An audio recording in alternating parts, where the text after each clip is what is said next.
Hello, we're the Nostalgia Critics. We remember Doug so you don't have to remember Doug. And since we've wrapped up season 12 and we have a week until 2 weeks till season 13 starts, we decided we would do Pop Quiz Hotshot and our catch-up. But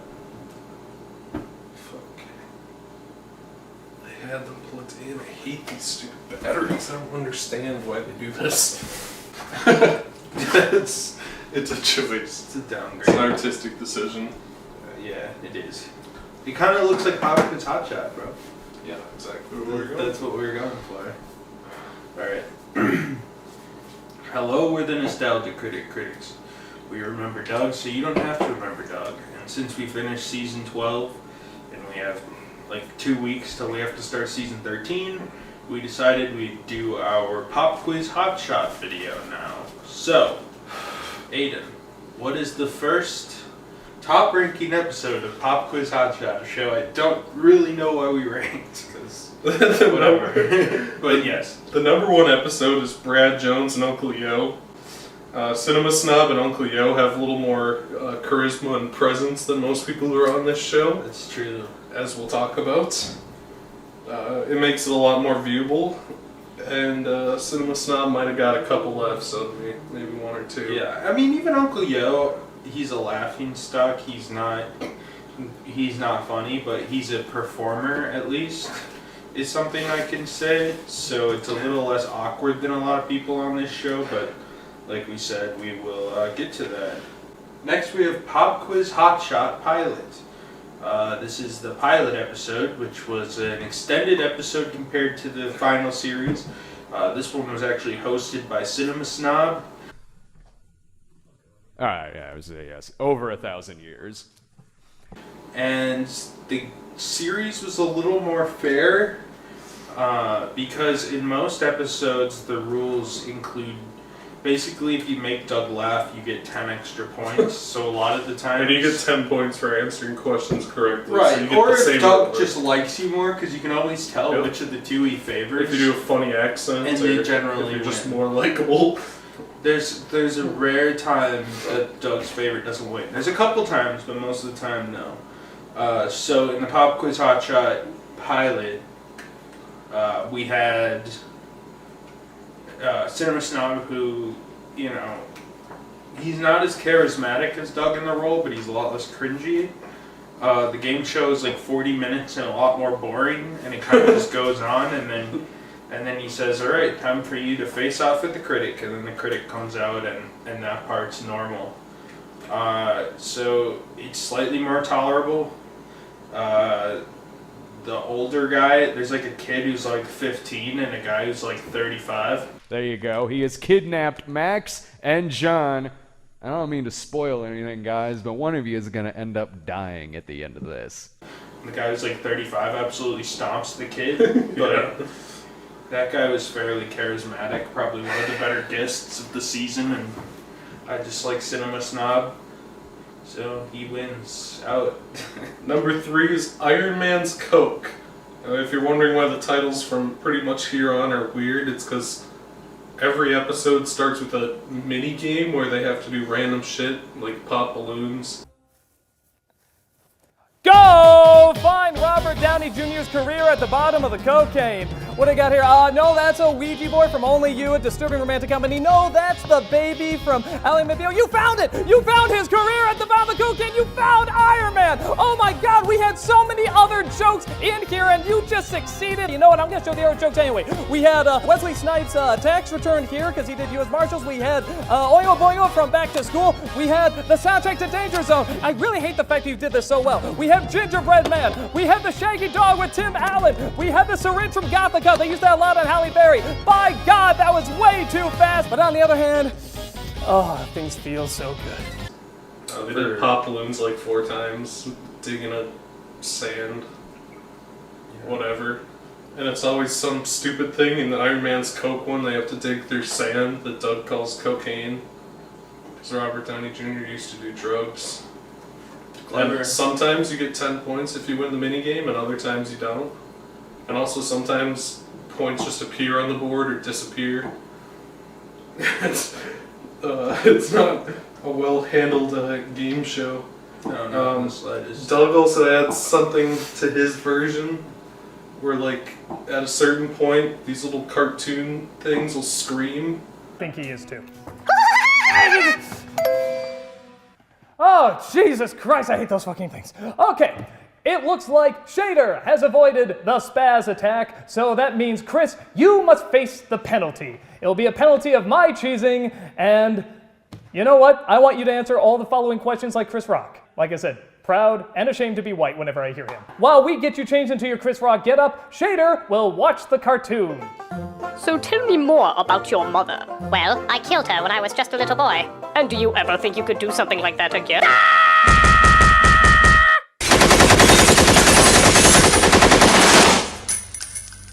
And they have to press the button, Wazzles or whatever. the freakies, I don't remember what they're called, stinkies something. And then it'll play a little cartoon where the stinkies kill each other.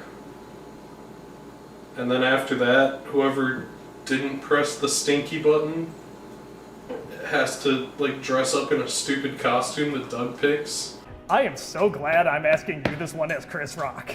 Django Unchained. Goddamn right! I just love hearing Chris Rock say Django Unchained. And usually the costume's a huge advantage, because once you get in the costume, Doug finds you like 10 times funnier. Right, it'll be like, In this put on episode- the Harry Potter costume or whatever. In this episode, he makes the guy do a Chris Rock impression the whole time. the And guy Doug just gives like, him free points. He's like, Doug's like, you didn't get the answer even close. Not even remotely. Not even the same ballpark. But your Chris Rock impression's really funny. Give him 10 points. Give him 10 points. Yeah, there's like 3 or 4. Usually your first like 3 or 4 questions after Doug gives you the costume, you just get bonus points. The point system is completely arbitrary. You don't have to have pop culture knowledge at all. In fact, half the people in this just don't. But also the questions are terrible. It's like, it'll be like, I dream a dream. What movie, who in what movie says that? What movie, what character, and finish the line, because there's still another 3 paragraphs to the sentence. And then the guy will be like, I don't fucking know. And Doug will be like, start laughing hysterically. And he's like, okay, give him the points, give him the points. And then, yeah. That's the whole concept of the game show. It's not a game. One of the guests on this episode is dressed as a Power Ranger, and he takes off his helmet at the end, and he's some, like, no-name artist who has, like, 400 followers on Twitter who's just there to shill his shit. Well, you see, Critic, the truth is, I'm actually... Oh my god, who is that? I don't know who that is. Nice to meet you, Gary Anderson. Writer, artist, Dark Champion Shader. Is that a comic of some sort? Why, yes, it is. In fact, it is a webcomic that I have on theduck.com, or duckcomicbook.com. I forget the website, but you can find it with just a Google search. It's also on DeviantArt and Tumblr. Because that's what this show is, I guess. Yeah, a lot of the contestants show their shit. It's pretty common. The next one is Pop Quiz Hotshot Bat Nipples. This is, the start of this episode is a pretty infamous minigame where they have to put nipples on a Batman drawing that looks terrible. Go! Get the bat nipples off of Batman! Remember, just 2 at a time. They are very delicate nipples. George Clooney especially, oh, he seems to like that. He has a nice little smile there. Val Kilmer, I can't tell, his acting range is kind of limited at, or just his lips are too big. I can't see any expression. This was the final pilot, per se, of Pop Quiz Hotshot. Doug talks incredibly fast, like an asshole the whole time, which is something he continues. I believe this is, yeah, that's Oh, and then this is also, so actually, we forgot to mention this in the Cinema Snob one, but there's someone called Stockholm, played by Tamara, who's like locked in the basement, and then there's this black dude who dresses like a fucking Vietnam commando. And Doug the whole time is like, I'm gonna fucking kill you. I'm gonna fucking kill you. Whoever loses gets killed. And Doug's You're a a good one actor shoot for you in the this because he face. actually acts like it's real. He's like, I'm gonna invite these people to my fucking warehouse, and the whole time I'm gonna have some black men pointing a fucking huge gun in these random people's faces. Welcome, my friends, to Pop Quiz Hotshot. You are my friends, aren't you? Yes, just nod or else I'll do something terrible to you. There you go, there you go. Yes, you know, I gotta say, I don't usually do this. I don't usually kidnap people and hold them against their will, but you know, Not even with an orange tip, just like a realistic looking gun. and then Doug and the guy are gonna scream in your face and say you're gonna fucking die if you lose the game show, and that's like the whole joke. Yeah. And if all goes right, they win $100 cruddy, but only like 3 people ever won the fucking game show. But also they say that every time someone loses, their total gets added to the pot, which it either never does or sometimes they'll add $50. Yeah, So I think instead the of going up highest. by 100 every time, it goes up by 50 at most, and usually just doesn't go up. Yeah, I think Doug wins like most of them because, well, first off, We and I don't know. we forgot to mention that the Cinema Snob one was a charity one. Donating $100 to charity. One who answers the most correctly will win this! Absolutely nothing. It's a charity show. However, $100 in cash will be sent to the charity of your choice. Oh yeah. See? Oh, it's so hard to rank these, honestly, Oh, because it's so embarrassing. yeah. So the fucking Cinema Snob episode, not the pilot, but the second Cinema Snob episode. Doug is like, "This is the big charity episode, so we're giving a lot. This is gonna be great." And then he's like, "The winner gives $100 to charity." It's like, okay, you know, $100 to charity, that's still good, but you're putting on a fucking game show, and the best you can do is give charity $100 on this thing. raised like $80,000 for. Right, you raise $80,000 for the piece of shit, and then the only thing Doug can offer is $100 to the winning charity. Is so awkward. And then the fact that even the normal winners only get $100. I'm not saying Doug had to shell out like $1,000 an episode, but you couldn't have just been like $500 prize. I mean, think about it. How much could this set have costed? Let's say reasonably. Well, according to Doug, it was like $60,000, and they used the rest to finish the show because they legally had to. They had to put something out. They didn't legally have to do shit. No, you do. You have to make a good faith effort to put something out, which means even if it's fucking terrible, you have to put out something. And so they put out something. Yeah, but I just feel like I don't think the set costed $60,000.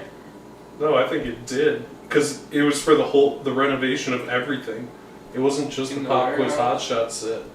It was literally embezzlement. Right, that's what I'm saying. Like, I understand, but I'm saying the show itself.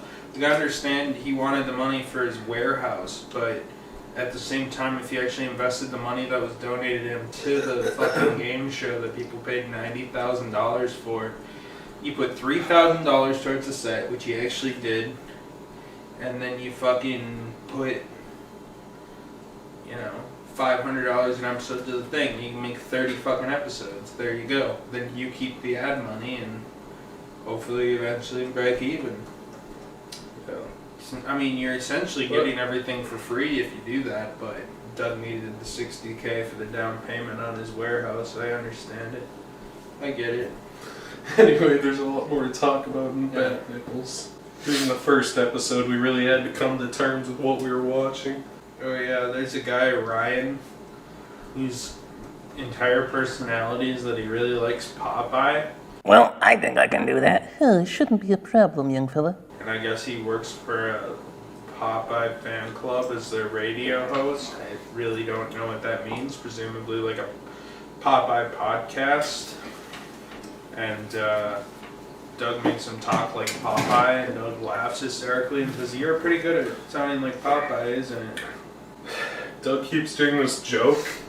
Not just in this episode, he does it twice in this episode, like 2 minutes apart, but he does it in pretty much every episode, where someone will laugh while they say their answer, and Doug will say, "Well, the answer was actually thing, not ha-ha thing." And they'll be like, "But I'll give you the points anyway." Yeah, This episode, he literally does it twice within like 4 minutes of each other. Spaceballs. Close. It's actually Spaceballs, not Spaceballs, but I'll give you the points anyway. The Three Amigos. Close. It's the Three Amigos, not the Three Amigos. It's a funny line. Also, it's obnoxious because half the time he'll say a trivia question, and then he'll just say wrong and go on to the next one, and it's like, He doesn't tell you the answer. It's right, that irritates the shit out of me because it's like, okay, first off, you're picking these questions that You either have to be specifically a fan. You basically have to like what Doug likes. And then that's also kind of the unfair thing about when you have to go up against the critic, because it's like Disney princesses. And it's like some 35-year-old man who probably hadn't watched a Disney movie in like 15 years, more than likely, even if he is kind of a nerd. And Doug will just like get every one right, and the guy will be like, have no fucking idea. He just has to guess. And then Doug always seemingly, like half the time it'll be like, what's the famous car from Back to the Future? And Doug will be like, DeLorean. And then it'll be like, in scene 14, X2 from season or from episode 2 of Back to the Future, what continuity error was on Marty McFly's shoelaces? To the guy, and he'll be like, I have no idea. The funniest. And then it'll be like, what is Doc Brown's catchphrase? And Doug will be like, great, Scott! And it's like, yeah, of course Doug's winning the fucking... You're so fucking... You couldn't even be fucked to give the guy $100 after winning your fucking game show. Yeah, the Kevin Spacey, the part with Kevin Spacey is by far the funniest moment in the show, and it's in the Bad Nipples episode. Tom, in American Beauty, which actor said, "Look at me, jerking off in the shower. This will be the high point of my day. It's all downhill from here." And it's been every day of his since. Kevin Spacey. Wow, a lot of Kevin Spacey hate from you, man. Not really, I love the guy. Oh, you do like him? Oh, yeah. Then why would you say that about Kevin Spacey? Because it's true. Wow. Allegedly. Allegedly. We think he is Louis C.K.? No. I will not have that said about my beloved Kevin Spacey. When they talk about how much they love Kevin Spacey and how they're lucky he's nothing like Louis C.K. This came out, this was filmed in like 2014. It's really funny. It's awkward. Yeah, it's Pretty good foresight there. pretty awkwardly aged, let's just say that. Number 5 is David Bowie's Codpiece. There's a guy named Minion and a guy named Ian who are both terrible and awkward. He's like, Ian, tell us a bit about yourself. And Ian says like 3 words, and then Doug starts doing a terrible Yoda impression. It says here that you are into voice acting. What kind of voices can you do? I can do a lot of comedic accents, and sometimes the voices take over. I can do Yoda, the Emperor from Star Wars. Yoda was the Emperor in one of those episodes? I never knew that. Well, I mean, one or the other. One or the other? Do them both together right now. You're going to have a promising career. It's going to be unbelievable. Adam, over his words, it's awkward, and Minion tells some weird story about how there was 3 minions or something. Ian and Minion. Now, Minion, I respect that in this scenario especially, but I just gotta ask, why that name? Well, it's a long story that'll take hours and hours, but the short version is there was a lot more minions and I was the 3rd one, but I'm the only one left now. So it just stuck with me. I don't know what that means, and I don't think Minion knew when he said it. Right. The part where Minion goes against Doug has terrible effects to hide that Minion is terribly out of focus. Minion, are you ready? Yes. Chief, are you ready? I was born ready. Let's begin. Minion, I think women and semen don't mix. Mr. Burns. Incorrect. They just fucked up. Minion is out of focus during the climax of the show. And Doug tried to play it off as an intentional thing by putting shitty CGI hearts and flowers everywhere. And, you know, like always, neither of the 2 contestants get any points. It ends in like a 30-40, like 30-40, which is very low. The average show goes to like 120. Both these guys are just huge morons, and points just appear and disappear on the boards at random if you pay attention. Yeah. Pop Quiz Hotshot Star Wars is our next entry. Basically, there's this one guy who shilled his Instagram at the end, and it turns out that he draws Danny Phantom OCs, and we also stalked his favorites and saw the fat inflation porn, which I don't even understand. Like, maybe Vor, like I don't get it, but maybe I can understand that. But what is with the inflation shit where it's like, oh no, Mario is blowing up like a balloon? Like, what turns people on to that? What's the science behind that? Like most fetishes, there's like a scientific reason, but I don't understand scientifically. Like I can even understand dog fuckers more than the inflation fetish people. I don't know how that dissolved into that. Doug also calls this guy a virgin repeatedly for knowing a lot about Star Wars. Yeah, Doug gets ass hurt that he's losing, calls the guy a virgin. Yeah. Number 7 is The Big Lebowski. This episode has a female on it, and so Doug rigs the entire episode to just give her points constantly. Megan, which character said, "I'm here to fix the cable"? The first name that comes to your head or sexual position is probably the right answer. Dirty Sanchez. Good guess. You know, I'm giving her the point for that. That was a good guess. Because he's horny, even she never gets a question right and she still wins. It's also a theme episode, which kind of makes it worse. At The least question with is, are they asked before if they like Big Lebowski? Like, are you supposed to say, I don't know, certain franchises you like? Because at least the Star Wars is big enough that you have a pretty good variety of shit. The Big Lebowski is 1 hour-and-a-half movie. Big Lebowski's a movie. Well, now it's 2. Because if Jesus, why didn't they put Jesus Rolls questions in a movie that wouldn't come out for like 5 more years? But still, Jesus Rolls is the most underrated film. I haven't seen it, but it's been like $4 on Vudu since it came out. I heard it's fucking horrible. Yeah, Big Lebowski episode is pretty bad. Pop Quiz Hotshot, the elf episode. Doug carries around this talking elf doll the whole time, which you can't hear. That is such a shame, but as Alf says, Let's go check out the fridge. indeedy. And that's what I'm gonna do while you check out the cemeteries. I didn't even know it was a talking elf. I didn't know we were supposed to be able to hear that. No, when he presses its belly, it talks, but you can't hear it because of his shitty, cheap microphone that's in his shirt, nowhere near the doll, so it's just like...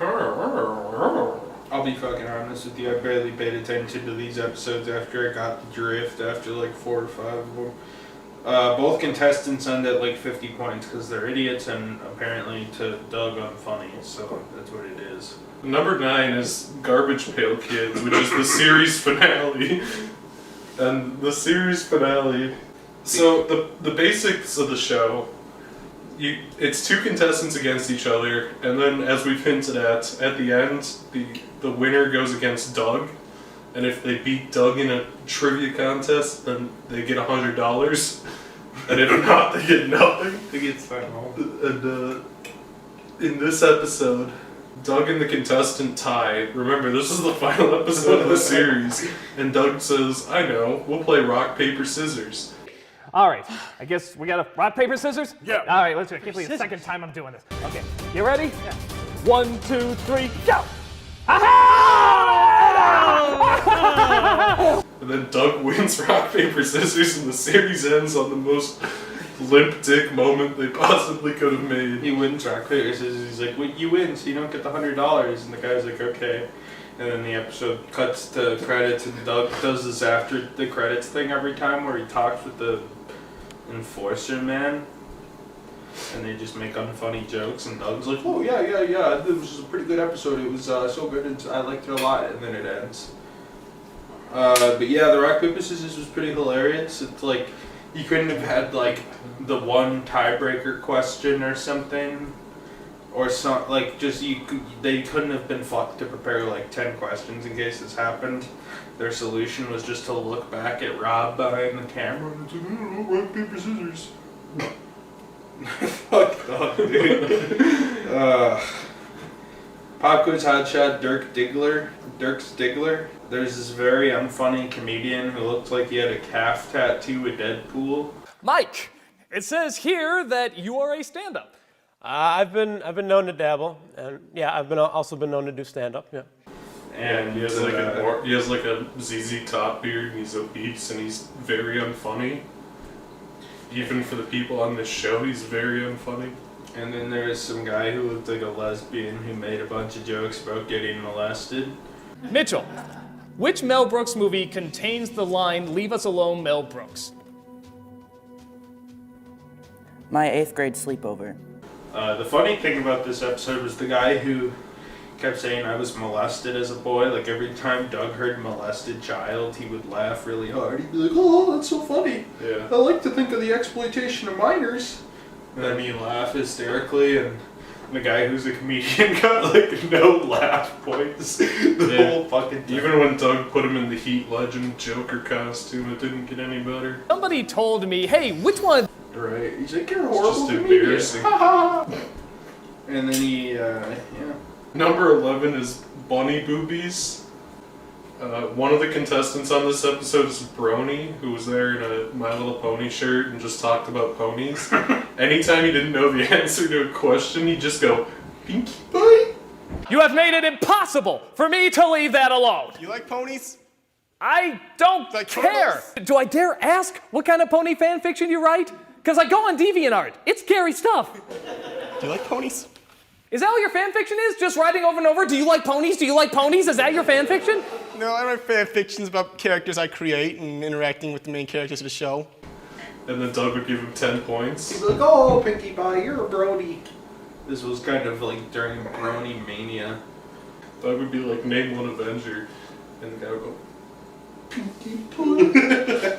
And then Doug would be like, "That's close enough. 10 points." Basically. The final and worst episode is Pop Quiz Hotshot Ed and Shut Up.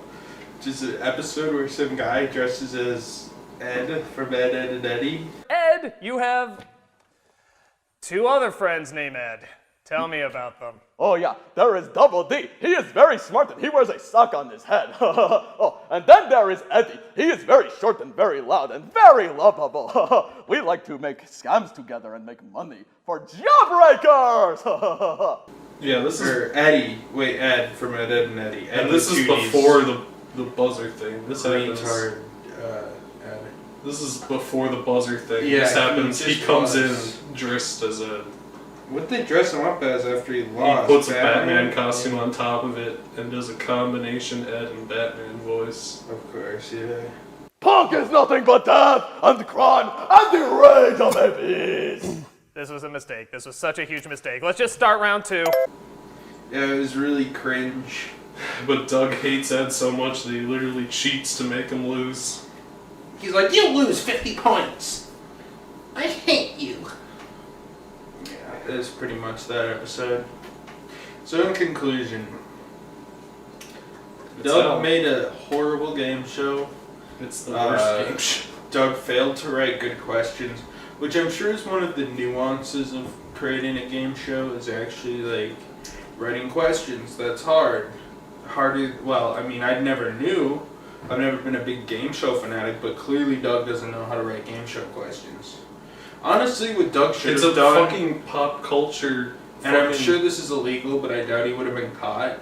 Just buy like Trivial Pursuit. Well, I was gonna say buy like Trivial Pursuit, like go to the one and buy the Big Bang Theory Trivial Pursuit, Batman. Just buy all those specialty Trivial Pursuits. Shuffle Put some of that cards. 60,000 in there, and then just shuffle the cards.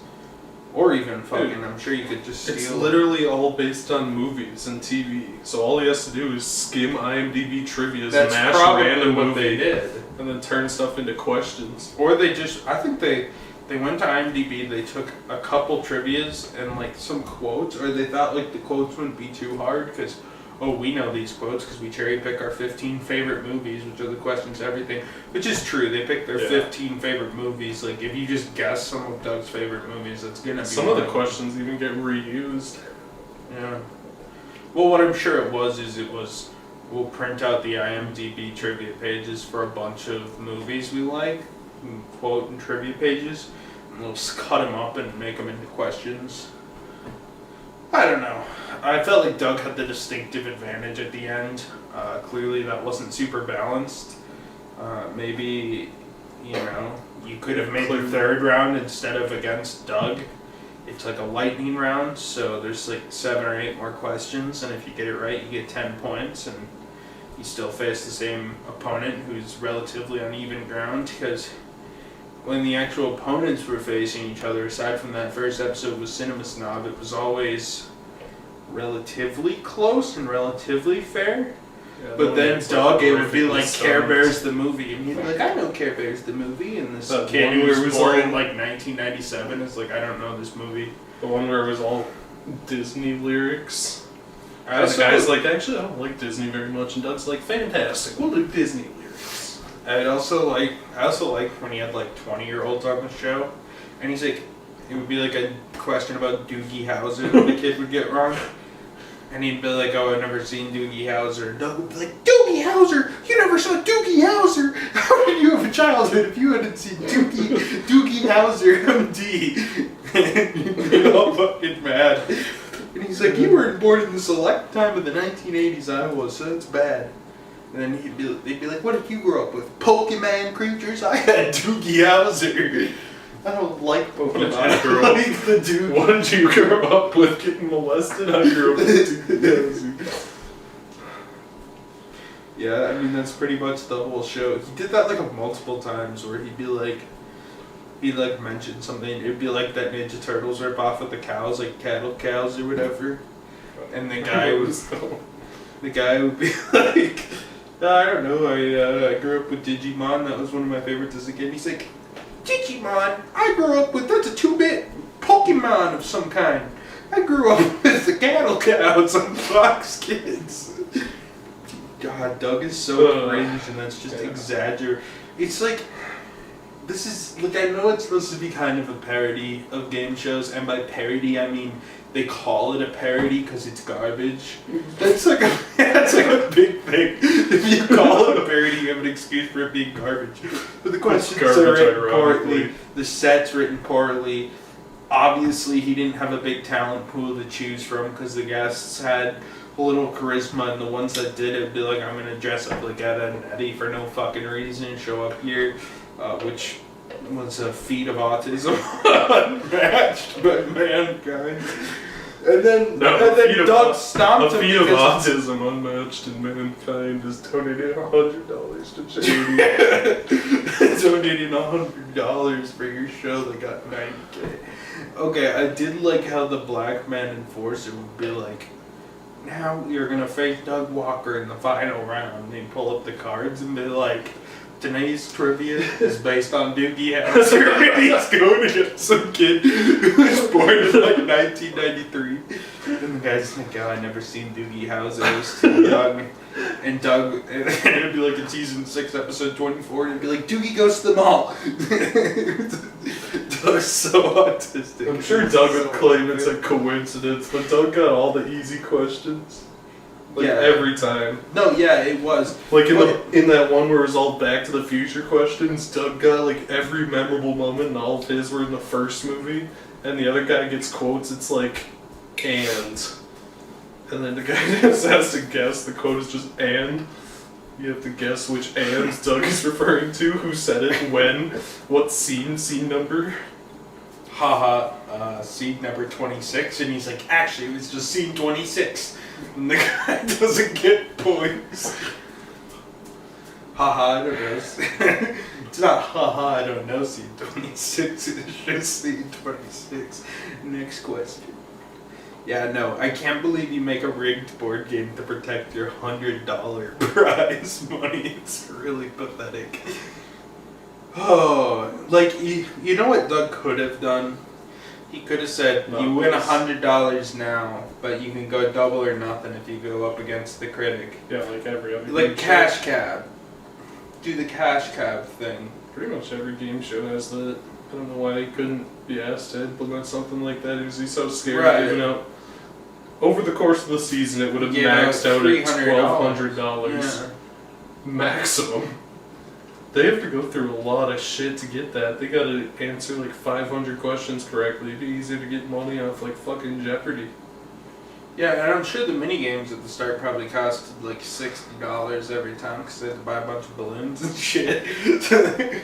Like, you know that the black dude that comes on probably got paid like $600 an episode, so that's probably, okay, maybe not 600, but he probably got paid like $300 to drive across town and show up, so he probably couldn't also afford to pay by the contestants, Yes. even though they won fairly. It's like, is it even entertaining to watch a game show where not Where the only host is comes and stomps the winner into the ground. the host comes and stomps the winner based on subjects he chooses, often with the easiest questions. What's at stake is $100, and the prize money is won so rarely that only about 3 of these 12 episodes actually had him give away $100. One penny. The pilot was the best one because I don't remember what the thing was, but that guy was stomping. He got like 90% of the questions right beforehand, and then it was like very specifically about some franchise he didn't know, and Doug got them all right. And the guy in the pilot who stomped the kid like 550 points to 40 or whatever still lost just because Doug had an unfair advantage. Yeah. Like, this show's just poorly conceptualized. It seems like Concept is Doug had to make something or you would have been sued. Yeah. Fucking, apparently Indiegogo was threatening to investigate because he hadn't put anything out, and so Doug was like, oh, we gotta wait How long something did he together. put it out? When did he get the money? He got funded in like 2011 or 2012. It took him like 3 goddamn years. And then Indiegogo started to come knocking. So I'm pretty sure he got funded like right around the time of the whole fucking demo reel. So it was the pilot from earlier, and then he kind of just shadow released. No, the pilot was part of the whole thing. The refund thing? Or like when they funded it later? No, the pilot was from the same time. The pilot was them trying to figure out what to do with the money. From what the wiki says, anyway. Okay, I'm looking this up. Also, according to the Change the Channel documents, the pilot was filmed like 40 times. How did they know that? So this is like, I don't know, it's one of like the Channel Awesome people who said so. I don't know Channel if it's true. Awesome's new shows. I'm trying to open this up. They made $89,757 out of 1,300 backers. So it was an average of 80. What year was this done? FAQs. So the last update was in 2013. Yeah, they didn't actually release the thing until like 2015, I think. Or at least not on the YouTube channel. The campaign ended on August 28th, presumably 2012. Just received the DVD and shirt. Took like 2 years for them to get the shit. Yeah, and they didn't put it out on YouTube until 2015, so. Incredible how established creators can use the Kickstarter system to steal everybody's thunder. Steal everyone's money and turn it into a new studio. I think that was all for our overview of Pop Quiz Hotshot.